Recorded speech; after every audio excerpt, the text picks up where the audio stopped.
abençoar a igreja. Tenho certeza que o Senhor tem uma palavra poderosa para falar ao nosso coração. Amém, meus irmãos? Pastor David. Querida igreja, Pai do Senhor Jesus. Gente, vamos ler agora o texto referido, recapitulando 1 Crônicas, capítulo 13, versículo 1, 2 e 3. Ouça. O inimigo não quer que você venha absorver a palavra do Senhor nessa noite.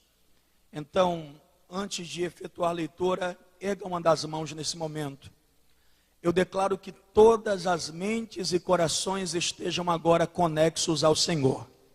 Eu declaro que toda resistência das trevas perca as forças na autoridade que há no nome de Jesus Cristo. Eu declaro que o coração da igreja esteja preparado e alinhado para continuar ouvindo a doce voz da graça de Deus. E quem concorda, diga amém. Querido, é muito sério, porque a palavra de Deus é séria, o reino de Deus é sério. Mas o que me arde ao coração, pela diretriz do Espírito de Deus nessa noite, é uma palavra que vem de Deus para essa igreja, porque o Senhor conhece a necessidade do coração do povo do Senhor. Diz-nos assim, 1 Crônicas, capítulo 13, versículos 1, 2 e 3. Davi consultou os capitães dos milhares e das centenas e todos os príncipes. Então disse Davi a toda a congregação de Israel: se bem vos parece, esse vem do Senhor nosso Deus. Enviemos mensageiros a todos os nossos outros irmãos em todas as terras de Israel, e aos sacerdotes e aos levitas com eles nas cidades e nos seus arredores, para que se reúnam conosco.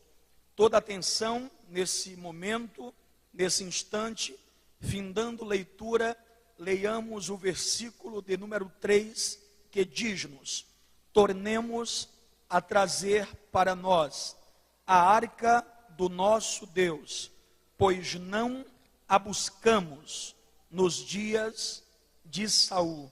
Eu quero fazer menção mais uma vez, para nosso melhor entendimento, elevo, progresso e discernimento da palavra do Senhor nessa noite. Tornemos a trazer para nós a arca do nosso Deus, pois não a buscamos nos dias de Saul.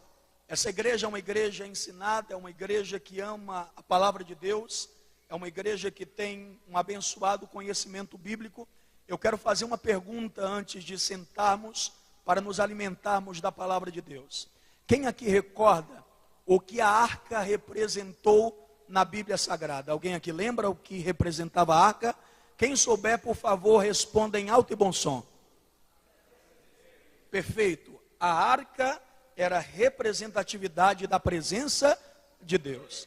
Então, meus irmãos, considerando esse fato, para que você tenha uma plena absorção, vamos repetir mais uma vez esse versículo, só que agora faremos diferente. Ao invés de lermos arca, todos nós leremos presença de Deus. Quem entendeu, confirme dizendo amém.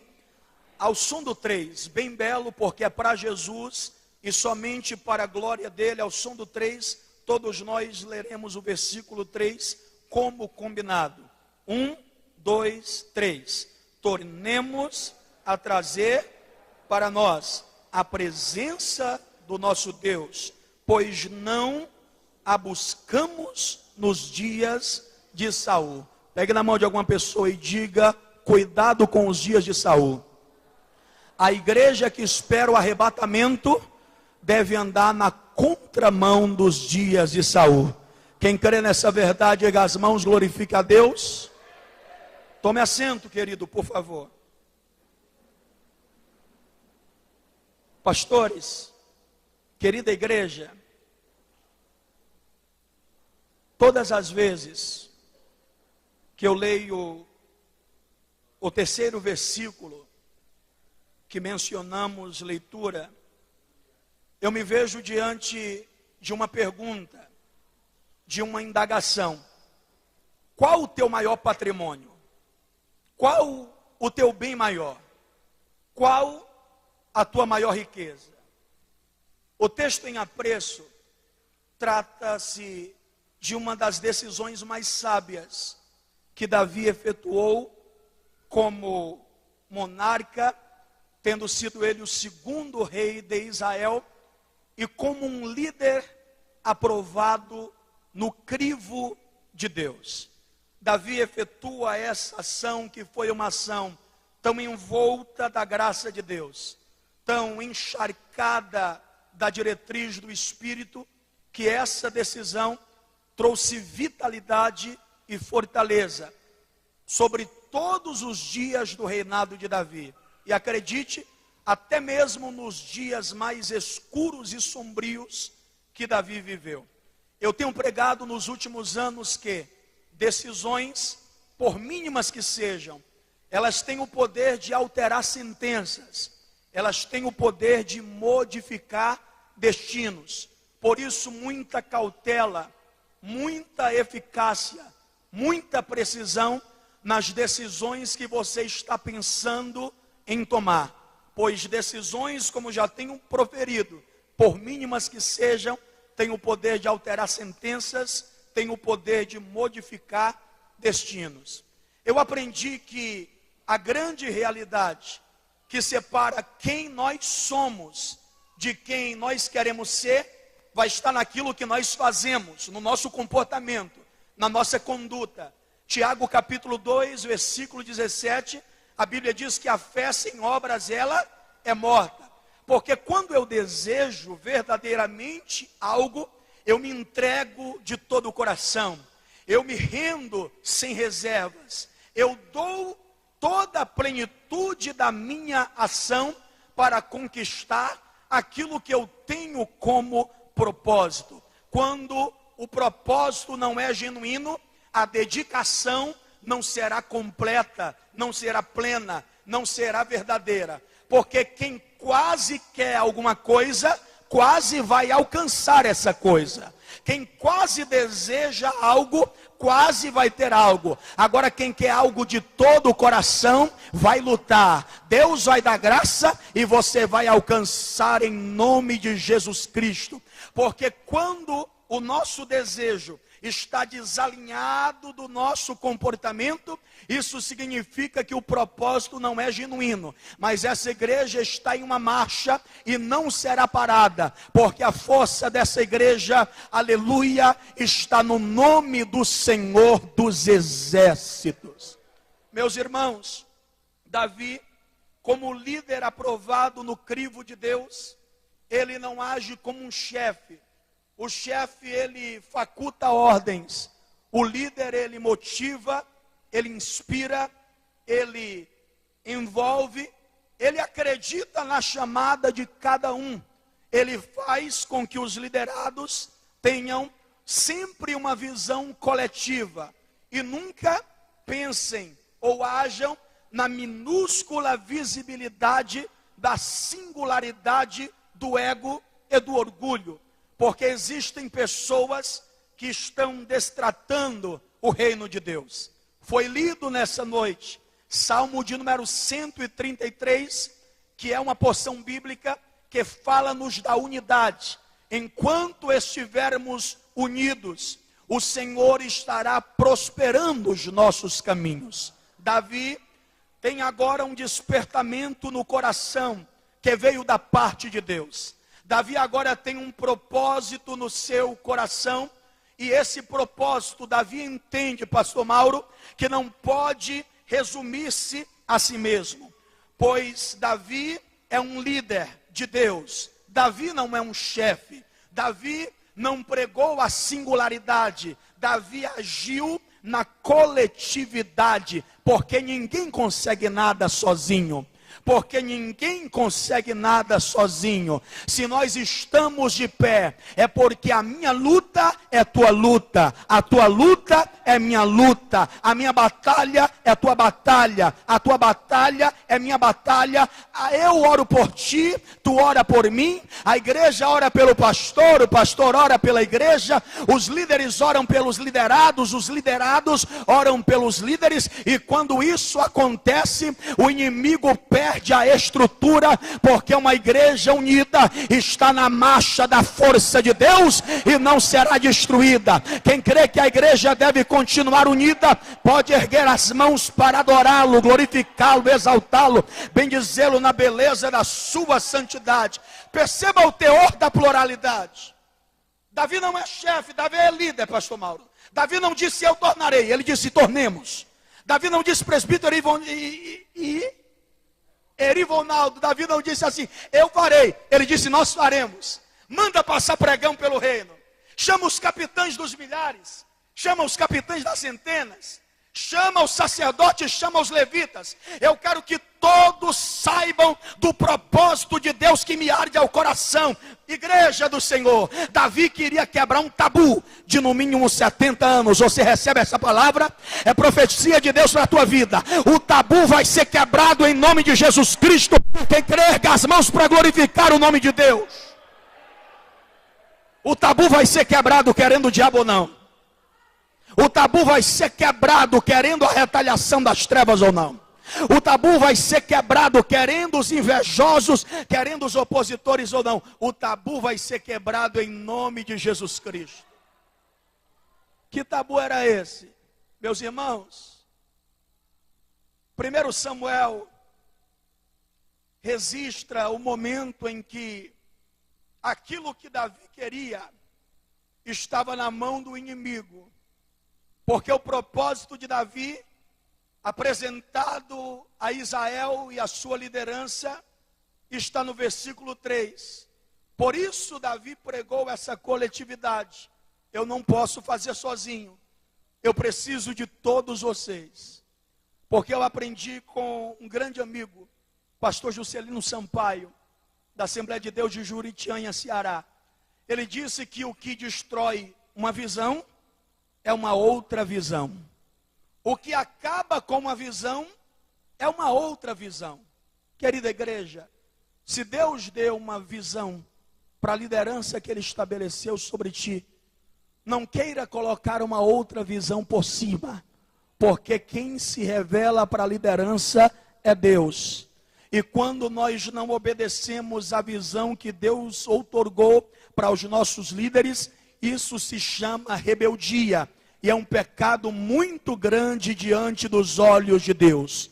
Nós estamos no mesmo barco. Fale para alguma pessoa, não coloque outra visão. Não mude o padrão. Obedeça a liderança que o Senhor estabeleceu e o tabu será quebrado em nome de Jesus Cristo. Que tabu era esse, irmãos? Um tabu de quase 70 anos. 70 anos da ausência da presença de Deus. Minha gente, como isso entristece o coração de Deus?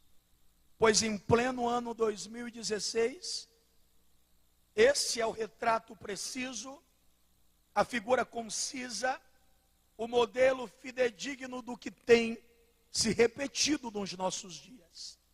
Pois, quando a arca foi tomada pelos filisteus, Samuel ainda era jovem. A Bíblia diz que o peso da mão de Deus cai sobre a jurisdição da Filístia. Gate sente o peso da mão de Deus. Asdod sente o peso da mão de Deus. Ecrom sente o peso da mão de Deus. Na verdade, toda a Filístia vai sentir o peso da mão de Deus e do seu juízo. Aí de repente os filisteus dizem, vamos encontrar uma forma de devolver a arca do Senhor para o povo de Israel, porque a mão do Deus deles é pesada demais sobre nós e sobre o nosso Deus. Querido, o inimigo vai ter que reconhecer que a mão do teu Deus é mais forte. Quem crê? Quem crê? O inimigo vai ter que reconhecer que a mão do teu Deus é mais forte. O teu Deus é mais forte. Olha como eu sinto a presença dele aqui. Tem mais alguém sentindo essa doce presença? A presença do Espírito de Deus. Os sacerdotes viram que Dagom estava caído diante da arca. Tiveram a ideia de levantar. Regressaram em uma outra hora. A cabeça de Dagom estava arrancada. Porque diante do Senhor, deuses estranhos não permanecem de pé. O engano vai cair por terra. É palavra de Deus para a tua vida. Começa o tempo da negligência. E ele começa a ser registrado em 1 Samuel capítulo 7, versículo 2. A Bíblia diz que a arca do Senhor, a presença de Deus, ficou quase 20 anos em Kiriat Jearim, na casa do sacerdote Abinadab. Vai fazendo as contas comigo, é matemática básica. Quase 20 anos somados aos 40 anos, as 4 décadas que Saul reinou, quase 20 mais 40, quase 60. Segundo o teólogo Hans Buck, alemão, ele diz que quando Davi se desperta para trazer a arca para o povo do Senhor, quando ele tem o desejo de levar a arca para Jerusalém, já era o 10º ano do seu reinado. William Hendrickson confirma aproximadamente a mesma data e concorda que era o 10º ano do reinado de Davi. Então, quase 20 mais 40, quase 60. Quase 60 com mais 10, quase 70. Quase 70 anos de mentira. Quase 70 anos de hipocrisia.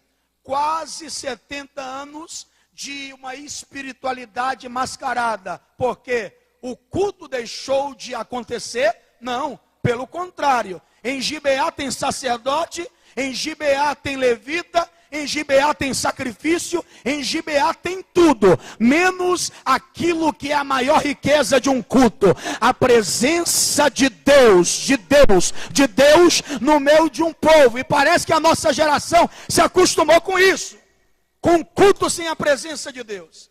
É como canta Lauriette. A festa pode ter cantor renomado, pode ter pregador renomado, pode ter convidados nobres, mas a festa que perde a Jesus é uma festa pobre. Por quê? Porque o maior patrimônio da igreja é a presença de Deus. A maior riqueza da igreja é a presença de Deus. Quem concorda com essa verdade, glorifique ao nome do Senhor dos Exércitos. A presença de Deus é teu bem maior, querido.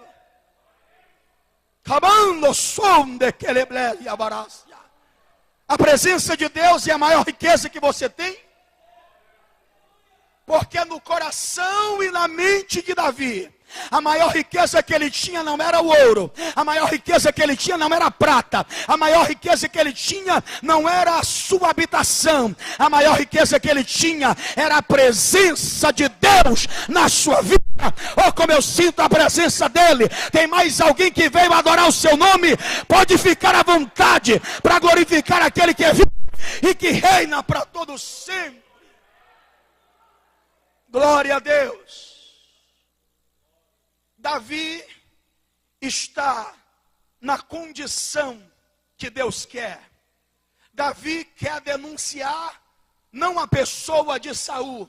Davi quer denunciar aquilo que aconteceu nos dias de Saul, que colaboraram para a ausência da presença de Deus.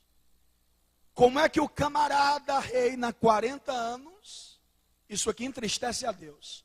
Porque a arca, pastor Mauro, não estava com o inimigo. A arca estava na casa de um sacerdote, dentro da jurisdição do reinado de Israel, e Saul reinou sem se importar com a presença de Deus. A primeira razão pela qual a igreja que está à espera do arrebatamento não pode de maneira alguma andar no mesmo caminho dos dias de Saul é que os dias de Saul foram dias de governo sem arca, dias de liderança sem a presença de Deus. A liderança foi o primeiro ministério que Deus incumbiu ao homem. Gênesis 1:26, disse Deus: Façamos, pois, o homem a nossa imagem, conforme a nossa semelhança, e que domine sobre as aves do céu, sobre os peixes do mar, sobre os répteis que rastejam sobre a terra, sobre todos os animais que estão sobre a mesma. Na dispensação da inocência não existia nenhum outro ministério, exceto o da liderança, porque Deus chamou o homem para dominar e não para ser dominado. Você, mãe, é liderança que Deus levantou. Você, pai, é liderança que Deus levantou. E onde a liderança não é exercida, o inimigo começa a ganhar espaço. Se você não obedece à liderança que Deus levantou, como é que você quer que os seus filhos respeitem a sua liderança? Ei, pai, o que vai garantir teus filhos na presença de Deus não é a tua voz grossa gritando, querendo mostrar autoridade. É o altar de Deus erguido dentro da tua casa. Ei, mãe, o que vai garantir tua filha nos caminhos de Deus não é presente se ela passar de ano. É um altar de oração, é o ensinamento da palavra de Deus, é reverenciar a presença de Deus dentro da tua casa. Erga as tuas mãos nessa hora. Eu estou no domínio do Espírito de Deus nessa noite, para dizer que o inimigo vai perder sim, ele vai perder. Erga as duas mãos nessa hora. Eu quero declarar que um despertamento de Deus alcance seu coração nesse momento. Eu declaro que altares que chegaram aqui essa noite, inativos na oração, sejam acionados pelo poder do Espírito Santo. Eu quero declarar que os pais vão convidar os filhos para orar dentro de casa de novo. Eu quero declarar que as famílias se congregarão dentro de casa para buscar a face de Deus. Isaías 55:6: buscai ao Senhor enquanto se pode achar, invocai-o enquanto está perto. Querido, comece a adorar ao Senhor, porque a adoração é arma de ataque nessa noite. Tem cadeia sendo arrebentada, tem grilhão sendo partido, tem laço sendo cortado, tem sepultura sendo fechada.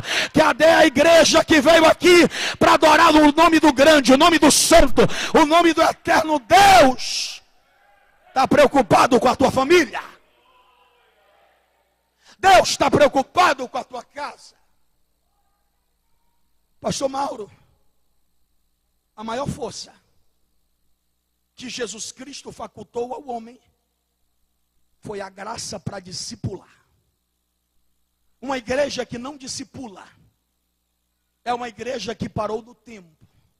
Uma igreja que não discipula é uma igreja que está enferma. Uma igreja que não discipula é uma igreja que perdeu o foco do reino.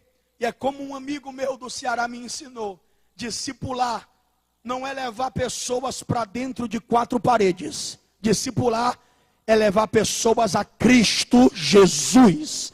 Porque existem pessoas que estão dentro do templo, mas que não conhecem Jesus. Conhecer Jesus é diferente de estar dentro de quatro paredes. Davi entende que precisa da presença de Deus.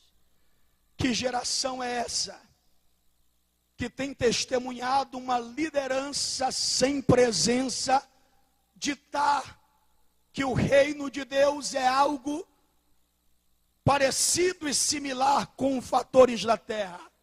Meus irmãos, enquanto homens na nossa época estão muito preocupados com paredes, Deus continua preocupado com pessoas. Deus continua preocupado com pessoas. Você tem mais valor para Deus do que qualquer templo erguido. Você tem mais validade, tem mais valor para Deus do que qualquer projeto que o homem tenha feito. Por isso, uma igreja só está de pé se ela reverencia a presença de Deus. Um casamento só estará de pé se a presença de Deus estiver no meio desse casamento. Um ministro só estará de pé se a presença de Deus estiver na vida dele. Enquanto a religiosidade pensa que a igreja marcha por sua placa, que a igreja marcha pela sua convenção, que a igreja marcha e está de pé pela força daqueles que dizimam e ofertam, não. A igreja ainda marcha pela presença de Deus, que é a sua maior riqueza. E a presença dele está na tua vida. E a presença dele está na tua vida. E a presença dele está na tua vida. Bata no peito e diga: eu sou o templo e morada do Espírito Santo. Fala aí para alguma pessoa, pega firme na mão de alguma pessoa e diga assim: não encara o Espírito Santo como um visitante. Diga: não se qualifique como lugar de visitas, porque o Espírito Santo não é visitante, ele mora dentro de ti. Você não é lugar de visitas, você é o quê? O que que eu sou, pregador? Tu é templo. Calabando, séria, tu é morada do Espírito Santo. Cadê o templo do Espírito? Levante a mão. Começa a tocar agora, Espírito Santo. Começa a curar agora, Espírito Santo. Começa a renovar agora, Espírito Santo. Começa a batizar agora, Espírito Santo. Dissipa a depressão agora, Espírito Santo. Começa a varrer a casa agora, Espírito Santo. Coloca a sujeira para fora, Espírito Santo. Começa a agir na tua noite. Seja cheio, cheio, cheio, até transbordar. Ele habita dentro de ti. Ele mora dentro de ti. Tu é templo e morada do Espírito de Deus. 1 Coríntios 3:16 e 19, Paulo disse: ou não sabeis vós que sois templo e morada do Espírito de Deus? Primeira razão pela qual devemos andar na contramão dos dias de Saul, foram dias de liderança sem arca, dias de governo sem a presença de Deus. Em segundo lugar, os dias de Saul foram marcados por dias que a unção de Deus não foi honrada. Querido, a Bíblia diz em 1ª Epístola de João 2:20: vós tendes a unção do Santo e tudo sabeis. Isaías 10:27: naquele dia a carga será tirada do teu ombro, o jugo será tirado do teu pescoço, e a unção quebrará todo o jugo. Isaías capítulo 61, versículo 1: o Espírito do Senhor está sobre mim, pelo que o Senhor me ungiu, para pregar a mensagem das boas novas. Enviou-me a restaurar os contritos, enviou-me para anunciar o ano aceitável do Senhor. A unção de Deus está sobre a noiva. A unção de Deus está sobre a igreja. A unção está na tua vida. A unção está em ti, porque o Espírito Santo habita na tua vida. A questão é discernir por qual razão Deus me ungiu. Deus não te ungiu para ostentar habilidade vocal. Deus não está à procura de cantores que queiram ser melhores do que outros cantores. Deus não está à procura de pregadores que querem ser os popstars gospel, que querem pregar do que outros pregadores, mais do que outros pregadores. Deus está preocupado com pessoas que invistam no seu reino, porque o reino de Deus é eterno, porque o reino de Deus é algo muito sério. Você tem honrado a unção de Deus na tua vida? Davi entendeu: o Senhor me ungiu, mas eu preciso honrar essa unção. Já é o 10º ano do meu reinado. Eu não posso permitir que os dias de Saul se repitam na minha vida. Igreja, quem busca sucesso, ainda que o sucesso chegue, ele passa. Quem busca fama, ainda que a fama chegue, um dia ela passa. Mas quem faz história no Senhor, ainda que esse homem, que essa mulher morra na terra, sua história continuará viva, inspirando gerações para a glória do Senhor. Deus te chamou para fazer história, querido. Como é que você quer ser lembrado amanhã? Pastores, Davi se preocupou com isso. Eu não posso permitir que os dias de Saul se repitam. Já é o 10º ano do meu reinado, eu preciso fazer alguma coisa. Ei, você precisa fazer alguma coisa e não pode demorar. Você precisa tomar uma atitude hoje. E qual é essa atitude? Levanta um altar de oração. Busca a face de Deus.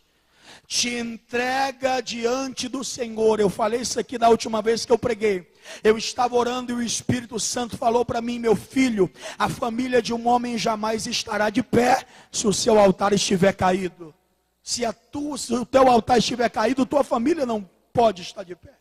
Agora, se o seu altar estiver de pé, Deus estará defendendo a sua família também. Gente, é tão triste o que Saul fez, que eu quero compartilhar com vocês aqui.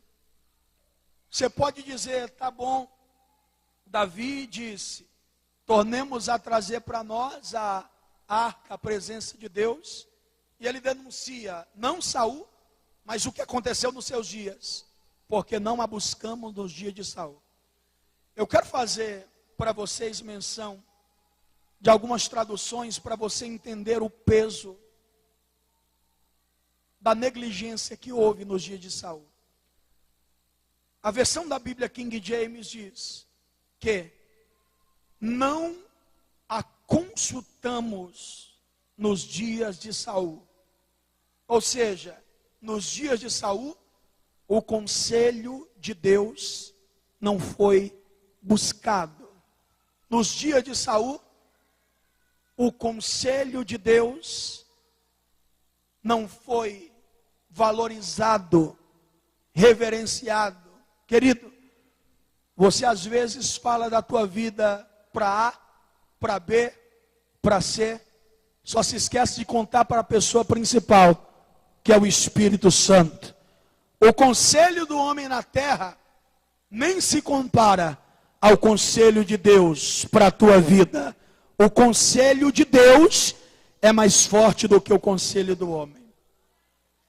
A versão da Bíblia Reina Valera diz assim: não fizemos caso da arca quando Saul reinou sobre nós. Vulgata Latina apresenta a palavra requivisimos, que significa negligenciamos. Ou seja, a presença de Deus foi negligenciada nos dias de Saul. O que falar da tradução da Bíblia de Jerusalém? Não nos ocupamos da arca quando Saul foi rei sobre nós. Ou seja, tivemos tempo para tudo. Ocupamos o nosso tempo com muitas coisas, porque na nossa geração está comum isso. O povo acha tempo para trabalhar, está certo, para estudar, está certo, para passear, está certo, acha tempo para fazer amizade, está certo, acha tempo para tudo, menos para buscar a presença de Deus. O que falar, querida igreja, da tradução da Bíblia pastoral? É uma versão católica. Sabe como é que diz? Olha como é pesado. Não nos preocupamos com a arca desde o tempo de Saul. Pergunta para o teu vizinho: tu está preocupado com a presença de Deus na tua vida? Ou será que é apenas um paliativo, é apenas algo a mais, é apenas mais um acréscimo na tua vida, igreja? Mateus 6,33, a Bíblia diz: buscai primeiramente o reino de Deus e a sua justiça, e as demais coisas vos serão acrescentadas. Existe uma versão católica também, Bíblia belga, dos monges de Marais de Souza, vai dizer assim: olha como é pesada essa tradução. Não cuidamos da arca. Ei, tu está cuidando da presença de Deus na tua vida? Está cuidando da presença de Deus no teu coração? Alguém aqui tem uma Bíblia NVI? Vai dizer assim a tradução da NVI: não nos importamos com a arca desde os dias de Saul. Tem gente que deixou de se importar com a presença de Deus. Tem gente que deixou de se importar com a unção de Deus na sua vida. Está tão apegado com as coisas da terra, que o espírito dele está gritando, que o espírito dela está gritando: alimenta-me com a palavra de Deus, rega-me com a busca ao Espírito de Deus. Deus está despertando a ação. Quem se rende a esse chamado, glorifica o eterno. É sério, querido. Há um tempo de negligência, há um tempo de altares cancerosos, há uma época de espiritualidade mascarada, mas ainda tem adorador que se prostra diante de Deus para fazer a vontade do Senhor. Oh, aleluia! Estou no domínio do Espírito, estou na autoridade de Deus nessa noite para dizer que servos muitas vezes conseguem fazer o que reis não conseguem. Estou no domínio do Espírito para dizer-lhes que, na maioria das vezes, ouça bem, aguce bem os ouvidos para o que eu vou falar agora. Na maioria das vezes, tempo não quer dizer nada diante de Deus.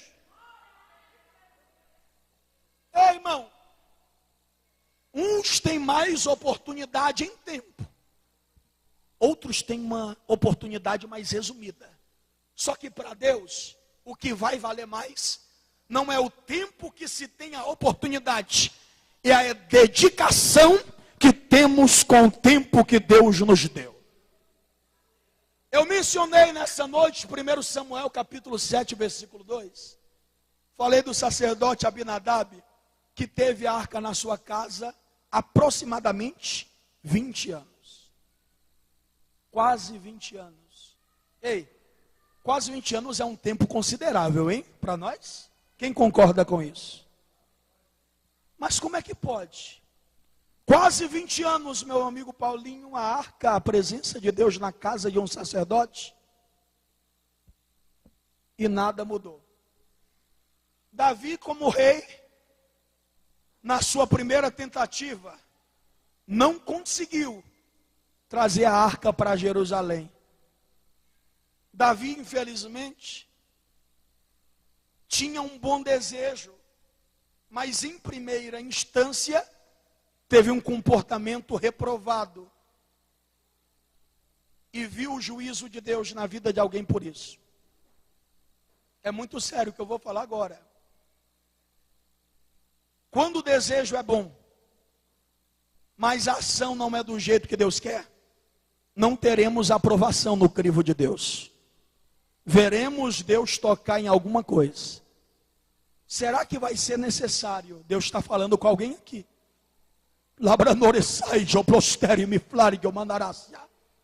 Será que vai ser necessário Deus tocar em algo para você entender que as coisas de Deus são sérias e que a obra de Deus não pode ser feita de qualquer maneira? Jeremias diz: maldito é aquele que faz a obra do Senhor de maneira relaxada.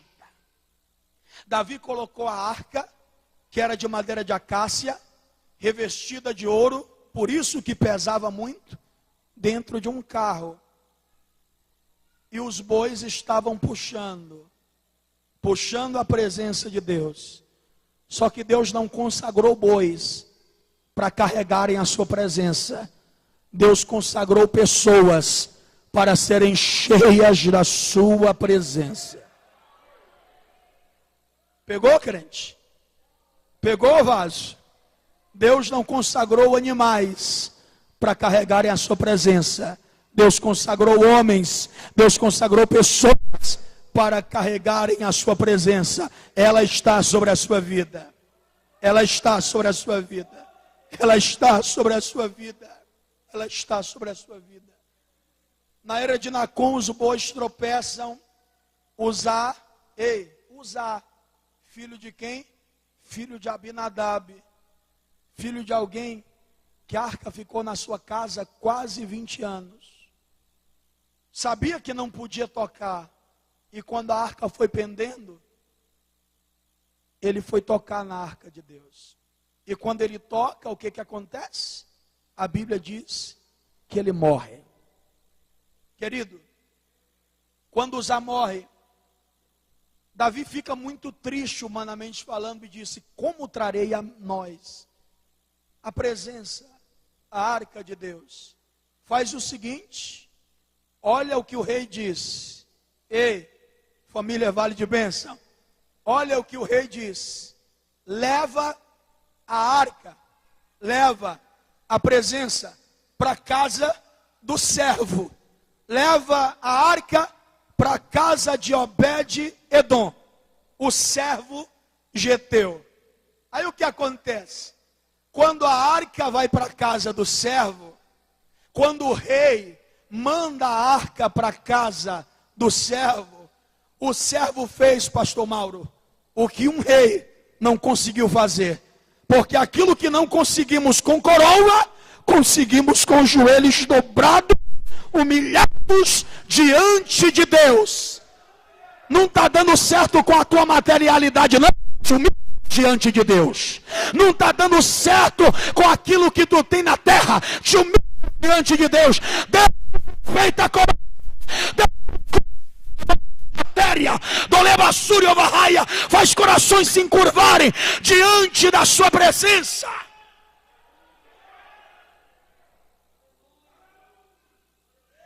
O que não der certo com as coroas que tu tem, tu vai conseguir com humildade de coração.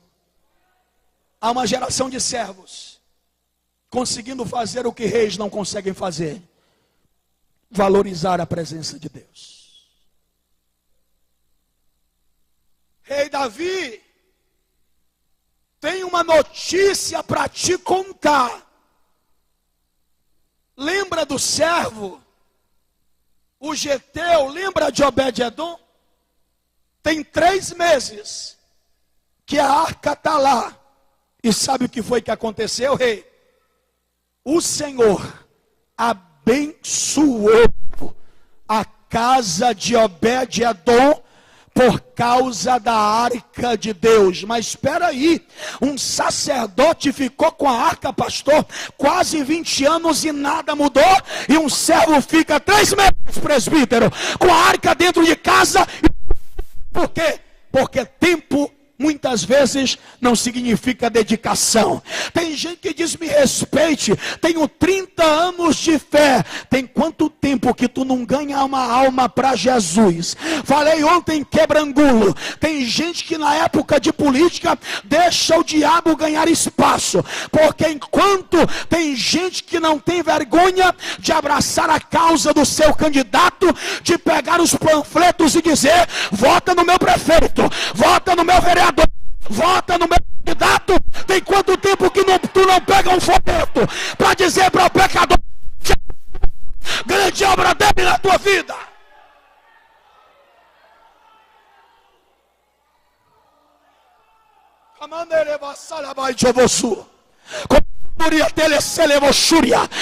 Irmãos, família Vale de Bênção, irmãos, nesse momento, porque o Espírito de Deus passeia aqui no nosso meio, altares renovando, alinhando a tua visão. A presença de Deus é a maior que nós temos.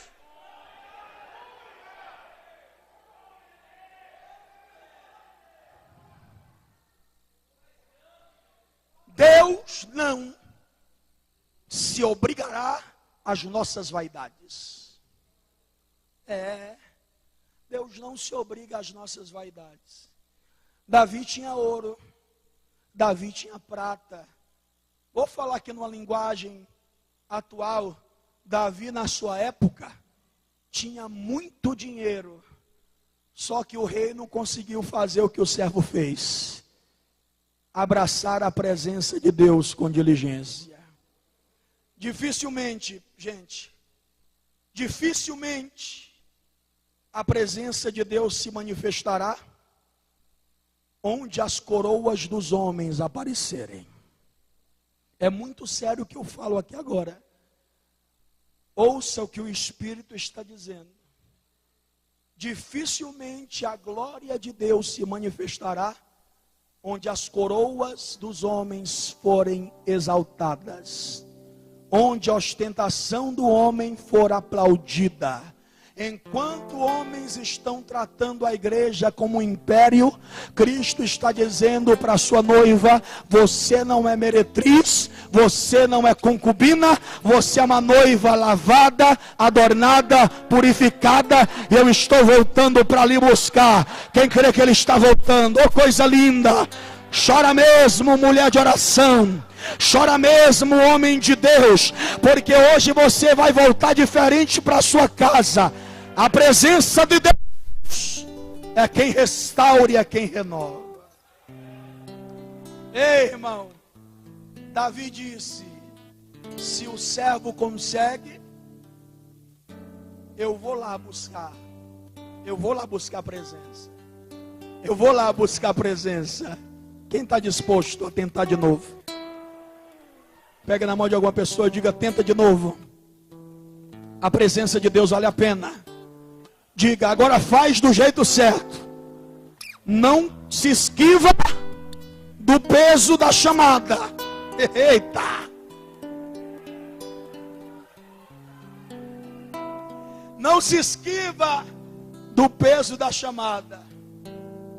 Quando a arca era pesada, sempre foi, Davi diz: coloca no carro, porque, segundo o pastor Tommy Tinney, pregador americano, disse que da casa de Obed-Edom até Jerusalém eram aproximadamente 16 quilômetros.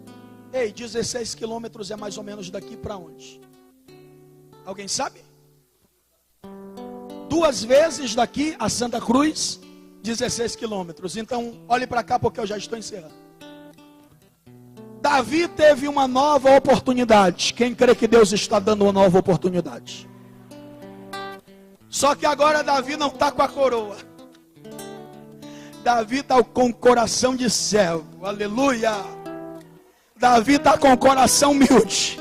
Davi está entendendo que se como rei ele não conseguiu, como servo ele vai conseguir. Cadê a geração de servos? Cadê a geração de servos?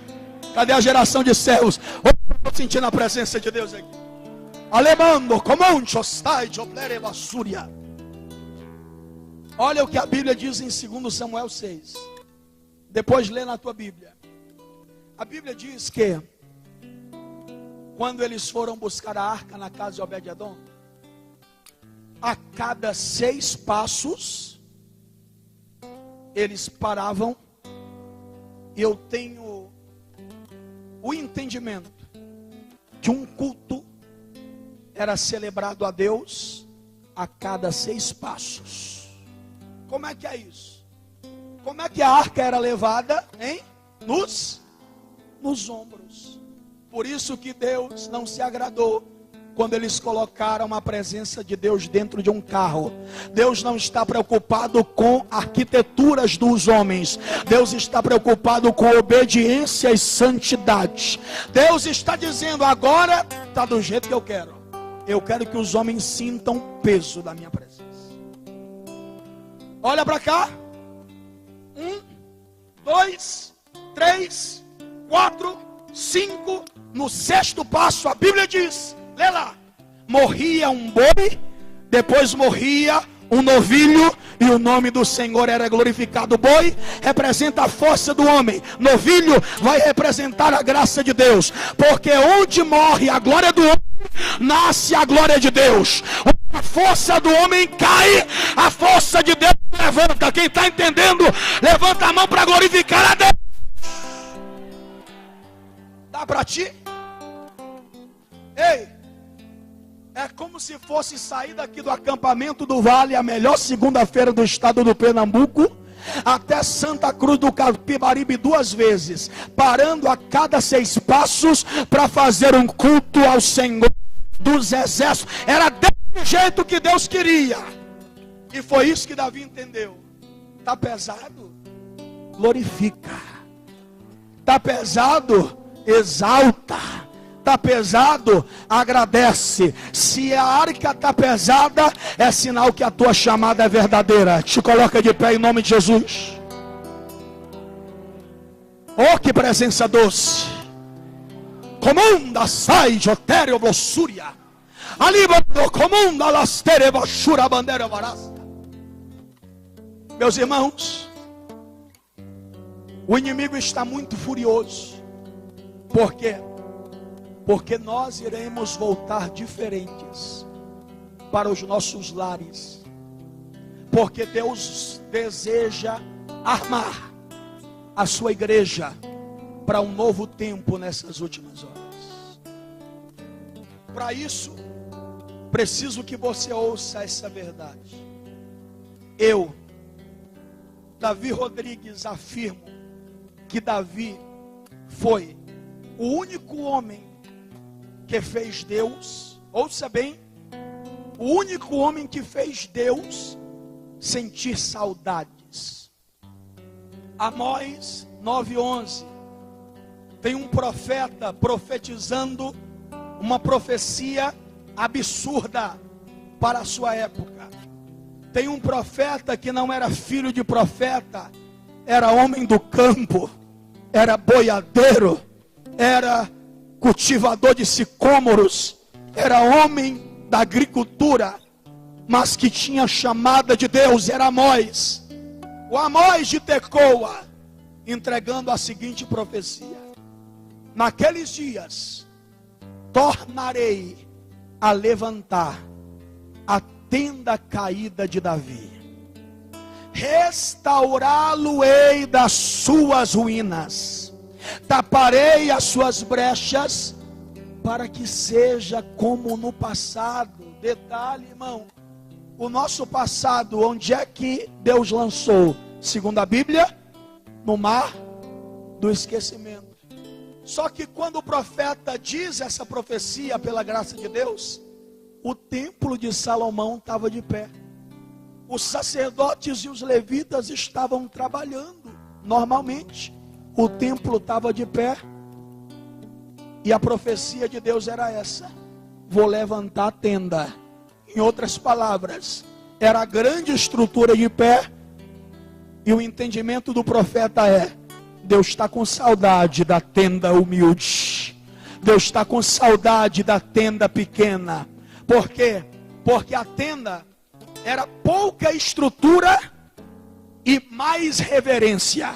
Hoje a igreja muitas vezes é estrutura grande e pouca reverência ao Senhor dos Exércitos. Mas essa história vai mudar, porque quem te chama de tenda caída vai ver Deus te levantar, vai ver Deus fechar, aleluia, aquilo que está aberto, tudo aquilo que é ruptura vai ser fechado e Deus será glorificado na tua vida. Quem entende isso?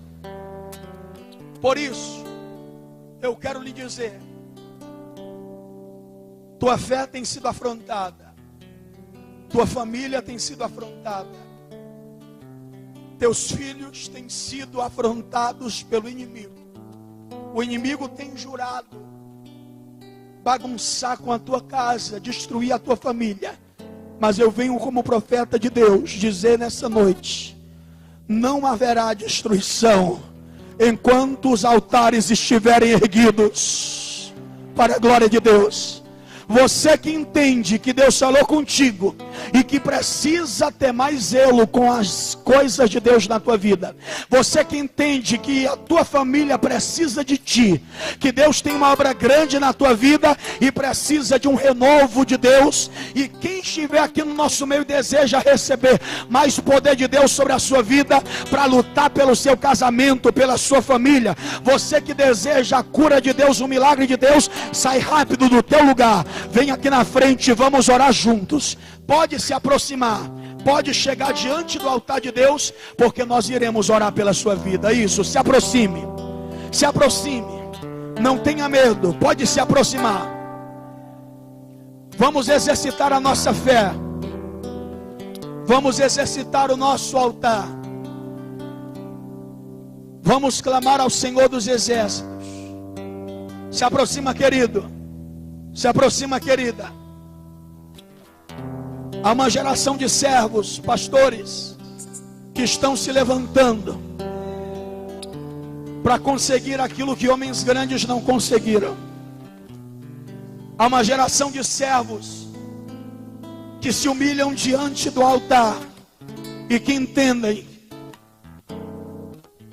que o verdadeiro avivamento de Deus está brotando. Olhe para mim aqui, porque nós vamos orar. Estou dominado pelo Espírito Santo. Eu falei da última vez que eu estive aqui. Frank Barclayman, pregador americano, disse que a profundidade, diga comigo, a profundidade do nosso arrependimento determinará a estatura do nosso avivamento. Ou seja, quanto mais eu me arrependo, mais eu serei um alvo do milagre de Deus. Ei, quem deseja esse avivamento?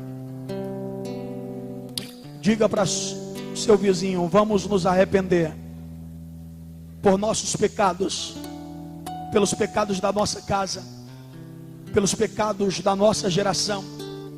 Vamos clamar como Daniel orou, como Neemias clamou. Igreja, vamos levantar um clamor agora. Vamos levantar um altar de intercessão agora, pedindo que a presença de Deus restaure os casamentos, que a presença de Deus traga o filho que saiu de casa, que a presença de Deus venha curar essa enfermidade que o médico diz não tem mais jeito, que a presença de Deus venha te dar uma nova direção. Quem entende essa verdade? Então vamos nesse momento, pode louvar em nome de Jesus. E enquanto o servo de Deus louva, nós oramos. Coloque as mãos no seu coração. Maravilhoso Deus, Pai de eterna graça, amor e bondade, Deus de Abraão, Deus de Isaac e Deus de Israel, nós levantamos esse clamor desse momento em Santa Cruz do Capibaribe. Aqui, Senhor, a família Vale de Bênção está congregada, está reunida. Eu quero declarar, Senhor, que essa geração não trocará a tua presença pela coroa. Eu declaro que essa geração não trocará a tua presença pelos tronos. Eu quero declarar que essa geração entenderá que a tua presença é a maior riqueza que nós temos. Eu quero declarar que essa geração, como mediador, decide hoje abrir as portas de casa para que Deus seja habitante. Levante as duas mãos agora e comece a orar, comece a clamar agora. Vai enchendo, Senhor, vai renovando, Senhor, vai restaurando, meu Deus. Isso, quebranta corações. Ele é basura barata. Sou dependente. Glória a Deus, glória a Deus, glória a Deus. Ore, pastor, ore, igrejas. Elevando sobre ele basúria. Irmãos, nesse momento oramos. Altíssimo Deus, Pai de eterna graça, amor e bondade, Deus de Abraão, Deus de Isaac, Deus de Israel, nós declaramos: aqui está a tua noiva rendida, a tua noiva prostrada. Vai curando, vai batizando agora, vai restaurando agora, vai tocando agora. Seja cheio. Linda é ver crente sendo cheio até transbordar, até transbordar, até transbordar, até transbordar, até transbordar. Eu quero agora toda palavra contrária caia por terra, todo espírito contrário caia por terra. Só você tem o que dá vida pro meu coração. Levante as duas mãos. Vamos fazer um ato profético em nome de Jesus. Levante as duas mãos. Nós vamos dar um brado em hebraico aqui agora. Nós vamos declarar que os principados e as potestades que têm trabalhado contra a nossa família, que tem se levantado contra a família Vale de Bênção, que tem se levantado contra os líderes que Deus levantou, todo o poder das trevas vai cair por terra agora. Quem crê, diga amém. Então, com as mãos erguidas agora, sem medo, sem nenhum tipo de constrangimento, com toda a força que há em ti, com toda a fé que há em ti, com toda a graça de Deus que abunda e superabunda na sua vida, repita as palavras que eu disser. Repita comigo, igreja. Ani. Mais forte. Ani. Uiveit. Navov. Eti Adonai.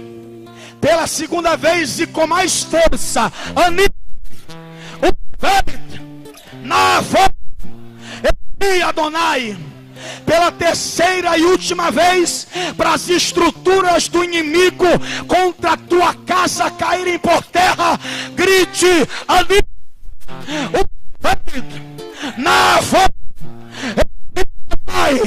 Você acabou de declarar em hebraico, esse capítulo 24, versículo 15: por minha casa seremos ao Senhor, ao Senhor, ao Senhor, ao Senhor, ao Senhor, Senhor.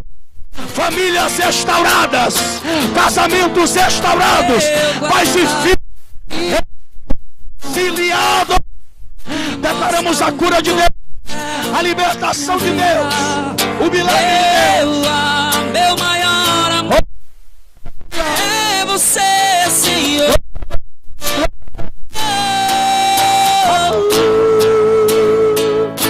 Glória a Deus. Segura baixinho. Baixe as mãos, por favor. A humanidade está entre duas polaridades.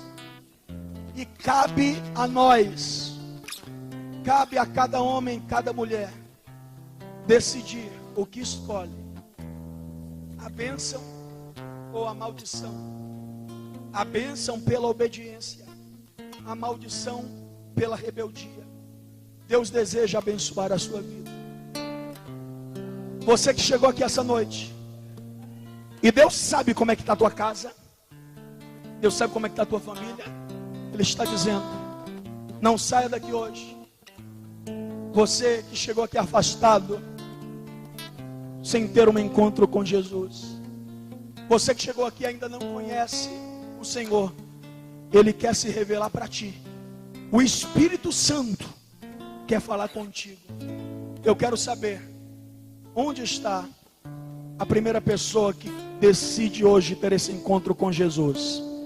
Você que está afastado e quer voltar para a presença de Deus. Se alguma pessoa, levante a mão nesse momento, porque nós queremos orar por você. Alguma pessoa que deseja voltar para os caminhos de Deus, levante a mão nesse momento. Alguém que decide receber Jesus, alguém que não é crente, que está aqui no nosso meio e decide receber o Senhor como Salvador da sua vida. Ou você que está afastado há muito tempo e decide hoje reconciliar. Se essa noite você entende que o Senhor falou contigo, não diga não para Jesus, porque Ele quer perdoar os teus pecados. Alguma pessoa? Que o Senhor te abençoe mais e mais, em nome de Jesus Cristo. Nós te glorificamos, Senhor, nós te exaltamos, nós te louvamos, nós te agradecemos. Quem orou com fé, diga amém. Deus te abençoe. Volta para o teu lugar em nome de Jesus. Glória a Deus.